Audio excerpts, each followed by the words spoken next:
के रक्त सिंचन से ये हमने ब्रिटिशों से छीन ली है। हमने लड़के ये स्वातंत्र्य ले लिया है। उन सभी क्रांतिकारियों के मुकुटमणि कहलाने वाले स्वातंत्र्यवीर विनायक दामोदर सावरकर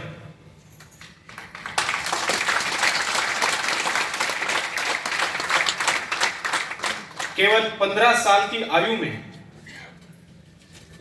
अपने घर के देवी मां के सामने उन्होंने शपथ ली। वो शपथ ऐसी थी,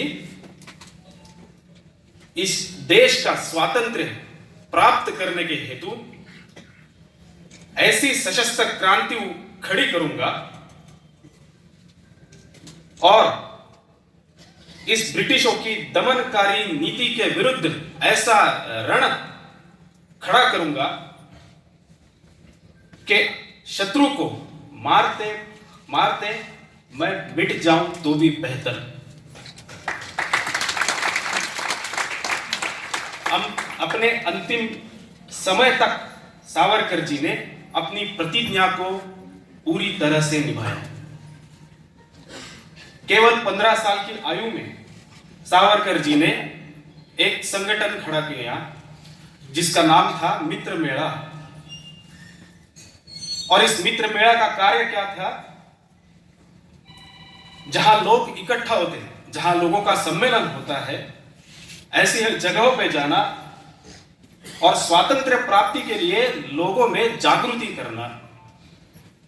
मराठी में एक लोक कला है जिसका नाम है पोवाड़ा।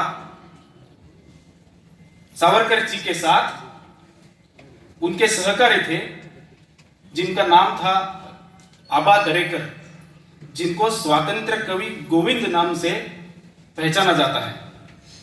उन्होंने अत्यंत स्फूर्तिप्रद कविताएं लिखी, अत्यंत स्फूर्तिप्रद पोवाड़े लिखे। सावरकर जी ने स्वयं बहुत अच्छी तरीके से निबंध लिखे, एसेस लिखे। और गणेश उत्सव हो, नवरात्रि उत्सव हो, कोई भी उत्सव हो, जहां लोग इकट्ठा होते हैं वहां ये मित्र मेला के लोग जाते थे और देशवासियों में ब्रिटिशों के विरुद्ध खड़ा होने का आह्वान करते थे। सावरकर बाद में चले गए लंदन। वहां वो ठहरे थे भारत भवन यानी इंडिया हाउस। वो श्यामजी कृष्ण वर्मा जी ने एस्टेब्लिश किया था वहां पे इंडिया हाउस। और वहां उन्होंने अपने संगठन का रूप विस्तारित किया। उस संगठन का नाम था अभिनव भारत। उस अभिनव भारत के माध्यम से सावरकर जी ने अपने सहकारी न केवल इंग्लैंड किंतु जर्मनी, फ्रांस, रशिया या अमेरिका में भी सब जगह अपने सहकारी जोड़ दिए थे। इतना ही नहीं, ब्रिटिश पुलिस अफसरों में भी इनके हस्तक थे, सहकारी थे। जो भी ब्रिटिश अधिकारी इनके ऊपर, अभिनव भारत के लोगों के ऊपर नजर रखते थे, उनका पता ये छुपे हुए सहकारी सावरकर जी एवं उनके सहकारियों को बताते थे। ऐसा पूरा नेटवर्क सावरकर जी ने खड़ा किया था और उसका परिणाम आप जानते हैं। नासिक में कर्वे, कांदेरे और देशपांडे, इन तीनों ने मिलकर नासिक का जो कलेक्टर था उसका वध कर दिया। वहां इंग्लैंड में मदनलाल धिंगरा ने करजन वायली का वध कर दिया।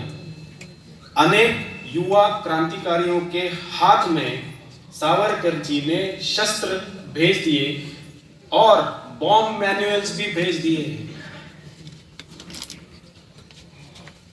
अंततः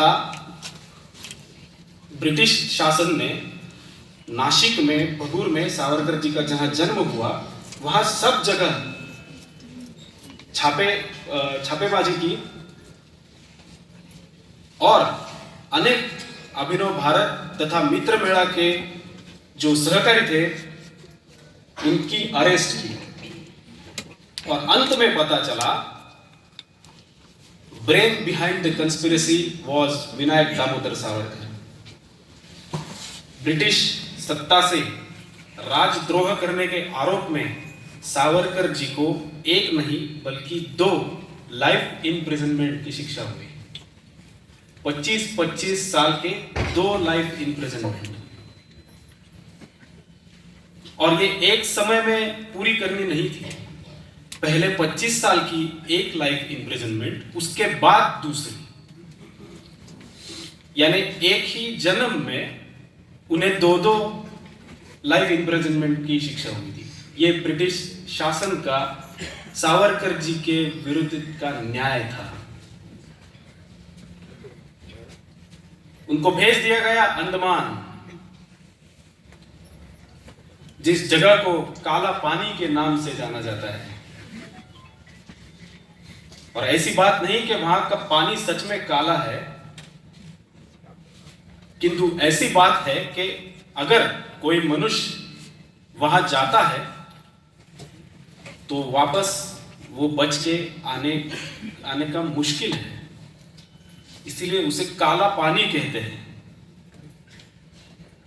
वहां पे जाके सावरकर जी ने क्या किया, 10 साल कैसे गुजारे, ये संक्षिप्त रूप में मैं आपको बता देता हूं।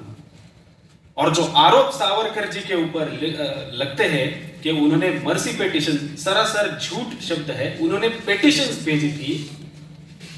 It was a right of a prisoner according to Prisoners Act 1891, it was a right of a prisoner to send petitions. Savarkar was a barrister. ये जो आरोप करने वाले हैं, इन लोगों ने ये दिमाग में, अपने मन में रखना चाहिए कि उनको डिग्री नहीं मिली, जिसके ऊपर लेटर लिखा था डी। डी का अर्थ है dangerous, dangerous to British empire.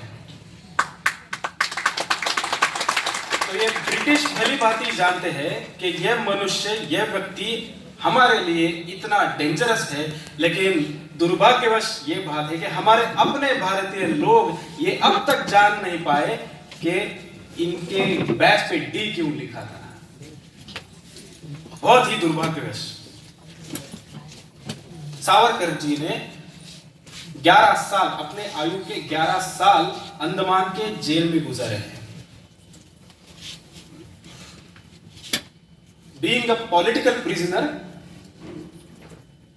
उनको 2nd क्लास, वहां पे क्लासेस रहते हैं। जो चोरी करके आए हैं, डकैती डाल के आए थे, उनको क्लास डी रहता था, फिर उससे ऊपर क्लास सी, फिर उसके ऊपर क्लास बी और क्लास ए। तो बीइंग अ पॉलिटिकल प्रिजनर, राजकीय बंदी होने के नाते सावरकर जी को अपेक्षित था कि उनको क्लास बी दिया जाएगा, किंतु ब्रिटिशों ने उनको क्लास डी दिया। यह न्याय था ब्रिटिशों का। वहां की शिक्षा थी कोहलू चलाना, दिन में 30 पाउंड तेल निकालना। कोहलू आप सबको पता है, घाना जिसको कहते हैं। तेल निकालने के लिए बैल को जोड़ा जाता है कोहलू को। यहां तो राजकीय बंदीवान एवं सावरकर जी को वहां पे जोड़ा गया। सुबह के 2 घंटे कोहलू चलाने के पश्चात उन्हें सिर्फ 2 ग्लास पानी मिलता था। फिर दोपहर से 12 से लेकर शाम तक कोहलू चलाओ। अगर 30 पाउंड तेल निकाल नहीं पाए, तब जब तक वो 30 पाउंड तेल पूरा भरता नहीं है, तब तक कोहलू चलाओ। देर रात हुई तो भी चलेगा। ऐसा दुर्व्यवहार था। एक राजकीय बंदीवान, एक सो कॉल्ड मतलब एक इंटेलेक्चुअल, एक बैरिस्टर के लिए ये क्या सजा थी। दूसरी सजा यह थी कि सावरकर जी को 6 महीने एकांतवास, उनका जो सेल है अंडमान में, आपने अगर देखा हुआ, वो अलग है सेल, बाकी के जो सेल्स है वो कोठरी अलग है। कोई उनसे बात करने के लिए नहीं, कोई दिखेगा नहीं, क्योंकि जो विंडो थी वहां की वो 10 फीट के ऊपर है। वहां से सिर्फ अवकाश दिखता है, नीचे कुछ भी नहीं दिखता। और उसके सामने द्वार है, उसके ठीक सामने फांसी घर है। हर दिन यही देखना कि कोई ना कोई बंदीवान ब्रिटिश घसीटते हुए लेके जा रहे, फांसी दे रहे हैं। 6 महीने तक यह पीड़ा सहन करना, शारीरिक कष्ट तो ठीक है, लेकिन यह मानसिक रूप से व्यक्ति को कमजोर करने की बात है। और केवल इतना ही नहीं, वहां के जो वार्डन थे वो भी सावरकर जी के प्रति अशोभनीय वर्तन करते थे। जो भी डकैत डाल के आए हैं, चोरी करके आए हैं, ऐसे बंदीवानों को वो सावरकर जी के कोठरी के सामने ला ला के उनसे गालियां बकवाते थे सावरकर जी को।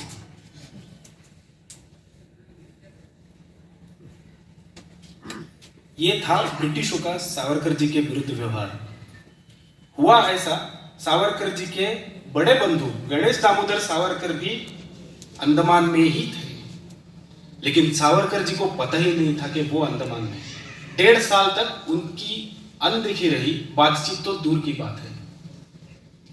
बाबाराव सावरकर तथा गणेश सावरकर जी ने उनके कोठरी में एक दिन सांप आया, उसको मारा, तो बाबाराव सावरकर को इतनी भयानक यातनाएं दी, जो बोल रहे थे उनके समांतर उनको खड़ा किया, हाथ ऐसे ऊपर लटका के, और जो पैर थे वो उनके लटक रहे थे, वो जमीन पे टिक नहीं दिए। 10 घंटे और कई दिनों तक ये सजा चलती रही। स्वयं का बचाव किया इसलिए। ये हालात में अन्य राजकीय बंदीवान भी जी रहे थे। कई लोगों के मन में सावरकर जी ने स्वयं लिखा है कि मेरे मन में भी 3 बार आत्महत्या का विचार आके गया, और उनको खाने के लिए क्या, कोई कच्ची रोटी, चावल, पानी, बस। इतने विपरीत परिस्थितियों में सावरकर जी का मनोबल जैसा था वैसा ही रहा। कमला जैसा महाकाव्य सावरकर जी ने निर्माण किया। वो लिखते थे, कहीं कोई स्क्रू मिला या फिर कोई कांटा मिला, उससे वो वॉल पे कविताएं लिखते थे। और वो जो जेलर था बारी का, वो देखा नहीं गया, तो उसने क्या किया, जब सावरकर जी कविता लिखते थे उसने नया रंग लगाना चालू कर दिया। पर सावरकर जी ऐसे बुद्धिमान थे, वो पंक्तियां उन्होंने याद रखी, और अंडमान के बाहर जब वो आए तो याद करके वापस सारी कविता। वो जो जेलर था बारी, वो सावरकर जी को पीड़ा देने के कारण जो नया रंग लगाता था, उसको लगा कि सावरकर का मनोबल इससे टूट जाएगा, लेकिन सावरकर उसको हंस के कहते थे, आपने तो मेरे लिए नया कागज लाके रखा है।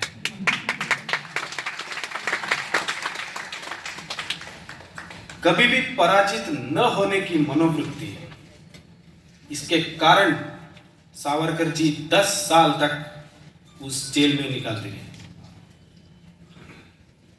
अभी तुलना नहीं करनी चाहिए, किंतु ये जो कहते हैं कि पिटीशन लिखा, माफी मांगी थी, सावरकर जी ने 10 बार पिटीशन दिए थे। सावरकर जी ने खुद ने ही अपने आत्मचरित्र जिसको कह सकते हैं, मेरा आजीवन कारावास, पार्ट ट्रांसपोर्टेशन फॉर लाइफ, उसमें उन्होंने खुल के लिखा है, अगर शत्रु से लड़ना है तो एक जगह 50 साल गुजारने से अच्छा है कि अंडमान से हम बाहर निकले, बाहर आके पुनः क्रांति का प्रयास करें। जो शपथ सावरकर जी ने लिखी थी, उसका पूरा संस्मरण सावरकर जी को था। उनके सामने आदर्श था छत्रपति शिवाजी महाराज का।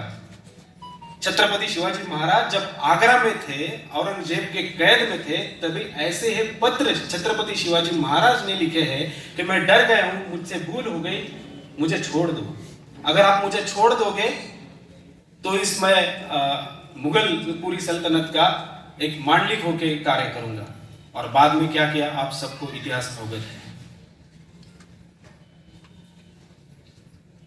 सावरकर जी को जब सजा हुई, उसी दिन से सावरकर जी ने पिटीशन लिखना शुरू कर दिया था, आरंभ कर दिया था।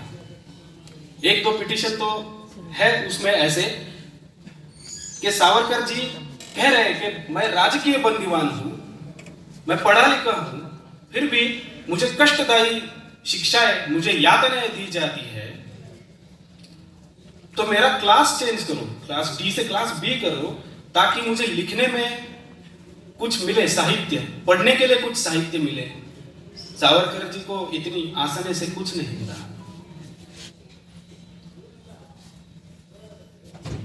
उनके सहकारी बंदीवान थे सचिंद्रनाथ सन्याल, महान क्रांतिकारी थे, बंगाली क्रांतिकारी। बंदी जीवन नाम की उन्होंने पुस्तक लिखी है और उसमें सचिंद्रनाथ सन्याल स्वयं लिखते हैं कि सावरकर जी ने जो पिटीशन ड्राफ्ट किया था वो वैसा ही पिटीशन मैंने भी ड्राफ्ट किया। सावरकर जी के कहने पे ब्रिटिश शासन ने मुझे तो छोड़ दिया, पर सावरकर जी को नहीं छोड़ा। ब्रिटिश शासन का इतना भी भरोसा नहीं था सावरकर जी पे। उनको हमेशा से यही लगता था कि यह व्यक्ति अगर जेल से छूट जाए तो महाराष्ट्र क्या पूरे भारत में क्रांति का ऐसा युद्ध आएगा कि ब्रिटिश सत्ता का यहां रहना नामुमकिन है।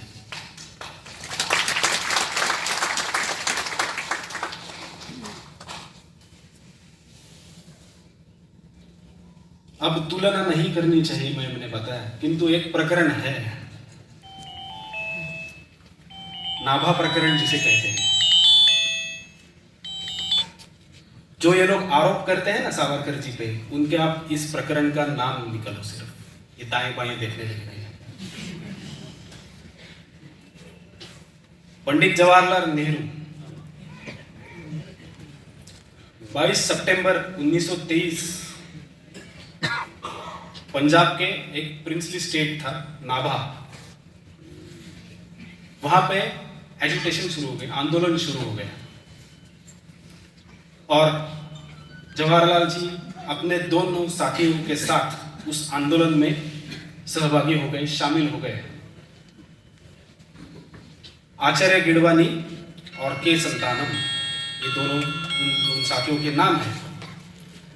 और ये मैं मन से कह रहा हूं, ऐसे कोई बात नहीं है।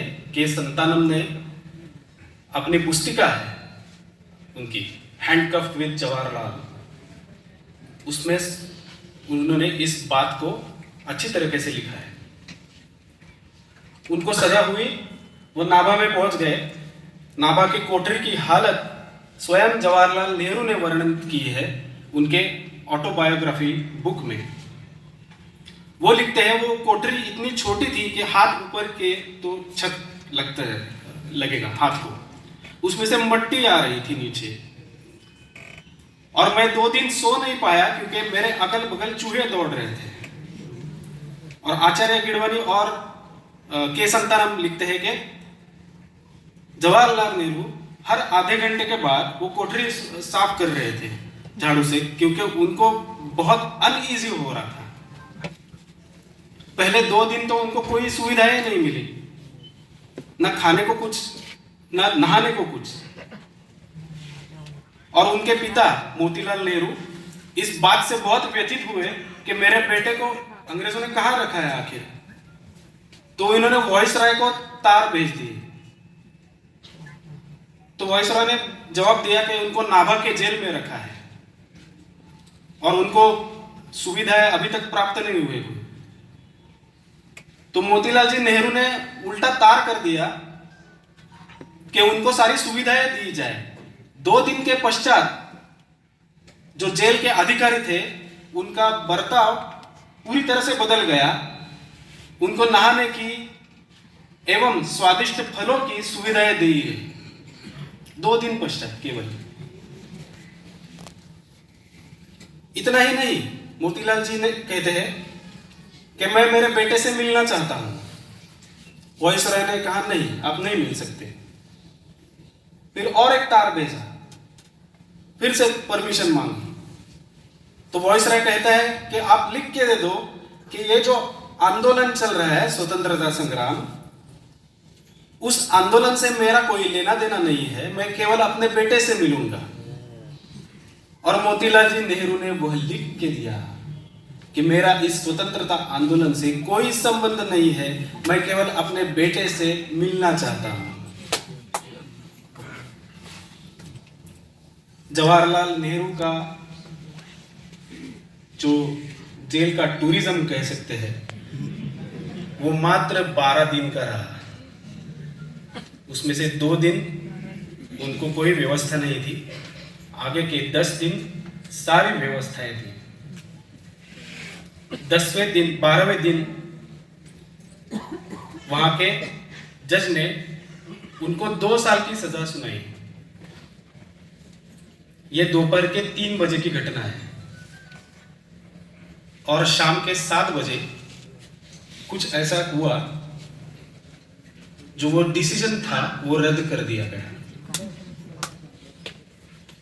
अगले साल 6 महीने पश्चात फिर से नाभा में आंदोलन हुआ, तो नेहरू जी स्वयं लिखते हैं कि मैं डर के मारे उसमें सहभागी ही नहीं हुआ। यह था कांग्रेस का नेतृत्व।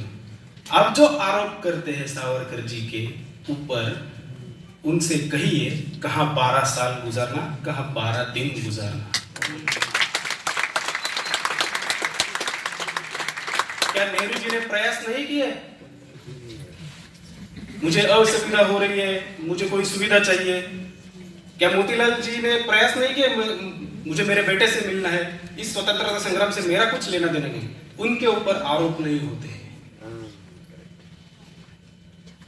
यह नीति है।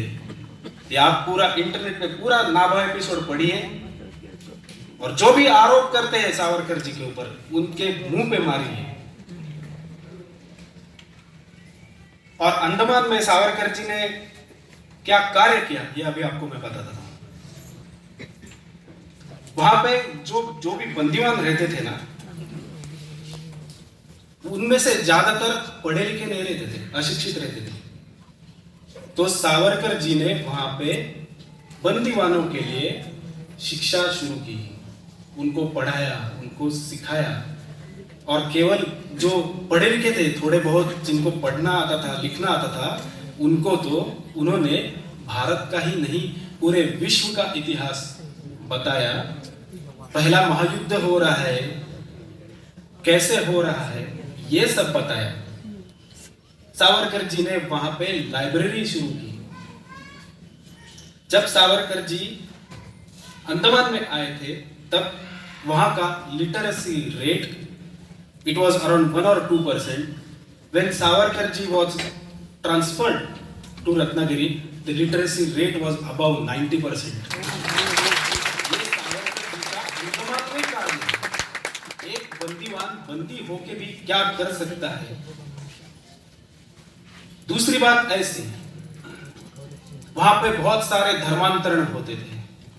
मुस्लिम जो वार्डन रहते थे, वो जानबूझ के धर्मांतरण करते थे। एक इंसिडेंट तो ऐसा है, स्वयं सावरकर जी ने अपने पुस्तक में लिखा है कि बंदीवानों को वो डॉक पे भेजते थे। जब भी कोई बड़ा जहाज आता था, वहां डॉक का काम करने के लिए भेजते थे। तो वहां बोरियां रखी रहती थी, चने की बोरियां। और जब लंच का समय होता था, तब ये मुस्लिम वार्डन पहले दौड़ के जाके जो हिंदू के लिए चने की बोरियां रखी हुई है, उसमें जाके हाथ डालते थे और कहते थे आप ये चने मुसलमान हो गए। और हिंदू बेचारे मान लेते थे उसको, अरे उसने हाथ डाल दिया। तो आ गए ये सावरकर जी के पास, अरे इन्होंने तो, हम अगर वो चने खाएंगे तो हम मुसलमान हो जाएंगे। सावरकर जी ने कहा कि तो आप उल्टा क्यों नहीं करते हैं? तो वो कैसे उल्टा करें? अगली बार जब ऐसी परिस्थिति हो तो आप दौड़ के जाइए उनके लिए जो बोरियां रखिए उनमें हाथ डालिए, चने हिंदू हो जाएंगे। अगर मुस्लिम व्यक्ति के छूने से चने मुस्लिम हो सकते हैं, तो हिंदू व्यक्ति के छूने से चने हिंदू क्यों नहीं होते? उन बंदीवानों ने किया भी वैसा। तो ये काट है जो सावरकर जी का, जो बुद्धिवाद है, कौन से परिस्थितियों में कौन से शस्त्र से लड़ना है। ऐसे जो धर्मांतर होते थे, सावरकर जी उनको हिंदू धर्म में घर वापसी, जिसे आज कहते हैं, वापस लेते थे।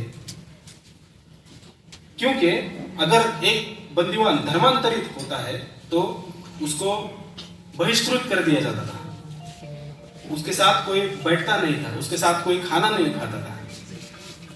सावरकर जी ने यह सब बंद कर दिया। जो भी धर्मांतरित हुआ बंदीवान है, सावरकर जी के साथ ही चुपचाप उसको सावरकर जी के पास लाते थे। सावरकर जी उसको तुलसी का पत्ता खिलाते थे, गायत्री मंत्र पढ़ाते थे और कहते थे आज से तुम हिंदू हो गए। ऐसे ऐसे माध्यम से सावरकर जी ने वहां का धर्मांतरण रोका।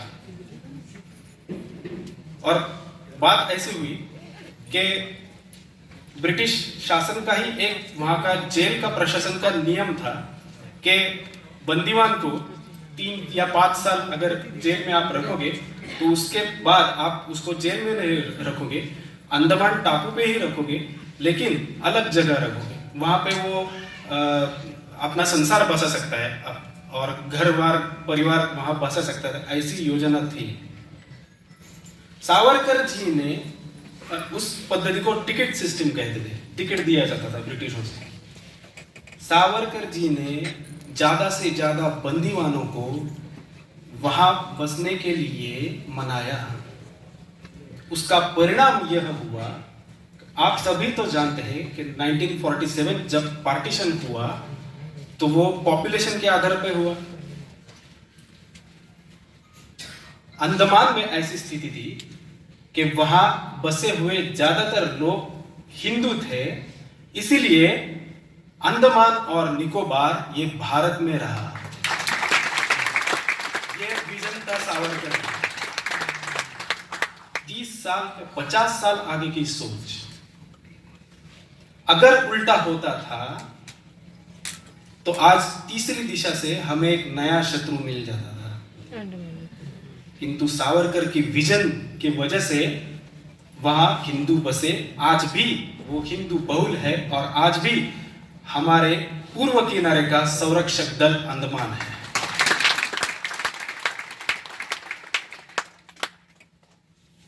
अब सावरकर जी पिटीशन करते रहे, उनके सामने कंडीशंस रखी गई। क्या कंडीशन थी? आज से राजनीति में सहभाग नहीं लेना है। और दूसरी कंडीशन सावरकर जी के सामने रखी कि आपको रत्नागिरी जिला छोड़ के नहीं जाना है। 2 कंडीशन सावरकर जी ने तत्काल मान्य कर दी और यह भी कंडीशन डाली कि जो अभिनव भारत के सहकारी थे, उन्होंने जो भी काम किया उनके नाम और उनका कार्य मैं इसके आगे बताऊंगा नहीं। तो ये डील था। सावरकर जी ने मर्सी लेके बाहर जाने की कोशिश नहीं की। ये तो सीधा सीधा डील था ब्रिटिशों के साथ। Savarkar was transferred to Ratnagiri और यहां से उनका कार्य आरंभ होता है, जो बहुत ही दुर्लक्षित है, जो सामने आया ही नहीं है, जो है सामाजिक क्रांति और हिंदुत्व की आइडियोलॉजी। रत्नागिरी में जाके सावरकर ने देखा कि ये हिंदू समाज अपने ही परंपराओं में और अपने ही जाति भेद और जाति द्वेष में इतना लिप्त हुआ है कि इसको आने वाले संकट का पता ही नहीं है। एक और ब्रिटिश राजसत्ता जो मजबूत है और दूसरी ओर ये धार्मिक आक्रांताई मुस्लिम लीग जैसी जिहादी मानसिकता वाली शक्तियां जो यहाँ अलगतावादी विचार का बीज डाल रही हैं, और एक तरफ ये हिंदू समाज है जो जाति जाति में बंट चुका है। मानवता की दृष्टि से एवं हिंदू बंधुता की दृष्टि से सावरकर जी ने सामाजिक कार्य का आरंभ किया। सावरकर जी जो वर्ग हमसे एक बिछड़ा हुआ है उनको पूर्वास्पृश्य कहते थे। पूर्व में जो अस्पृश्य थे वो पूर्वास्पृश्य, आज से वो पूर्व अस्पृश्य नहीं है, आज से वो हमारा ही भाग है।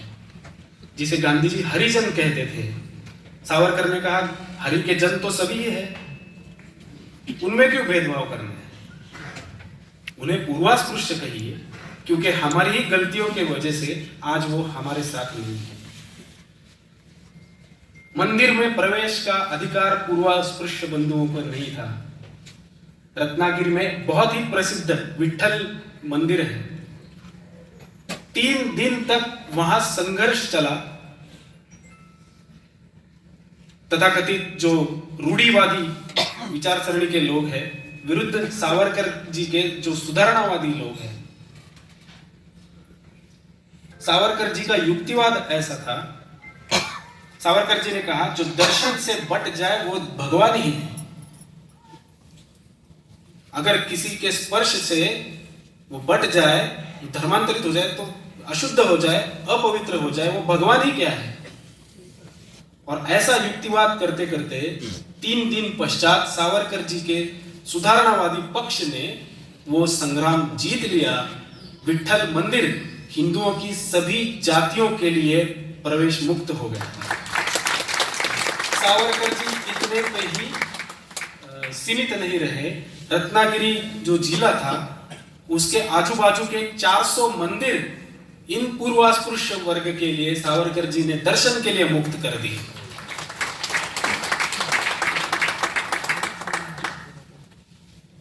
और एक बात है, पतित पावन मंदिर। अभी सावरकर जी के ऊपर इसी बात से भी आरोप लगा देते कि सावरकर जी ने इतना सामाजिक कार्य किया तो अलग से मंदिर क्यों खड़ा किया। पतित पावन मंदिर की कहानी ऐसी है कि रत्नागिरी में एक भागोजी शेठ कीर नाम का एक धनिक थे, और 100 साल पहले उस सामाजिक व्यवस्था में वो अंदर गर्भगृह में जाके दर्शन नहीं ले सकते थे। तो वो तो धनिक थे, उनके पास जमीन थी, उनके पास जगह थी, तो उन्होंने निर्णय ले लिया कि मैं मेरे लिए मंदिर यहाँ पे निर्माण करूंगा। तो सावरकर जी ने उनसे कहा कि आप धनिक हो, आपको तो अधिकार नहीं है अंदर जाके दर्शन लेने का, इसीलिए आप मंदिर निर्माण कर सकते हो, लेकिन यहाँ एक बड़ा वर्ग ऐसा है जिनके पास ना तो धन है ना स्वयं का भगवान है।